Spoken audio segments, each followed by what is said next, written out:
बाळू मामांची मूर्ती डोळे भरून पहा, मामांच्या समाधीचं दर्शन घ्या, कपाळ भरून भंडारा लिहा आणि पोट भरून प्रसाद खा.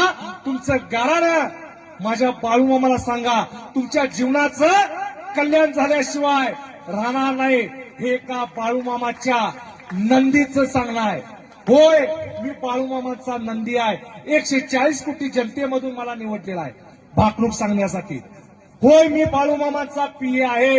होय, मी बाळू मामाचा चाकर आहे. होय, मी बाळू मामाचा गडी आहे. त्यांच्या दरबारात वर्षातून एकदा माझी 3 तासाची सेवा असते. महाराज, जगाचं भाकीत सांगितलं जातं, 140 कोटी जनतेतून मला बाळू मामांनी निवडलेला आहे.